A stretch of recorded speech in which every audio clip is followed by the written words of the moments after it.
அஸ்ஸலாமு அலைக்கும் வரஹ்மத்துல்லாஹி வபரகாத்துஹு. அல்ஹம்துலில்லாஹ்.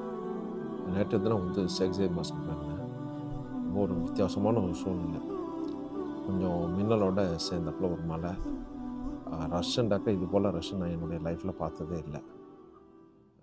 பப்ளிக் ஹாலிடேஸ், ஈதுடைய ஹாலிடேஸ் 3 வீக் இருந்ததுனால, ப்ளஸ் டூரிசம் பஸ் கிட்டத்தட்ட பார்த்துட்டாக்கா, ஒரு 30, 40 பெரிய பஸ் வேற நின்றுச்சு. அது எவ்வளோ நேரம் ஆகும்? ஏன் கியூவ சரியான மெயின்டெயின் பண்ணல. ரொம்ப அவங்களுக்கே திணறி போயிட்டாங்க அப்படின்னு தான் சொல்லலாம். கிட்டத்தட்ட 2 ஹவர்ஸ்க்கு நின்னுட்டு, அது ஒண்ணும் பண்ண முடியாம திரும்பி வந்துட்டோம். இப்ப பார்க்குறீங்கல்ல, இதில வந்து நீங்க டிக்கெட் வந்து ஃப்ரீ டிக்கெட் தான். பட் அட்வான்ஸ் நீங்க புக் பண்ணிக்கிடுங்க. புக் பண்ணிட்டு போனீங்கனாக்கா, அங்க ஈஸியா இருக்கும் உங்களுக்கு. இந்த வழியால தான் நீங்க என்ட்ரன்ஸ் போகணும். இது வந்து மால் என்ட்ரன்ஸ். கீழலாம் பெரிய மால் இருக்கு. எவ்வளோ க்ரவுட் இருக்குன்னு மட்டும் பாருங்க. ரொம்ப க்ரவுடடா செம்ம க்ரவுடு. இங்க பார்த்துட்டா இந்த இதான் ட்ரெஸ் கோடிங்கு.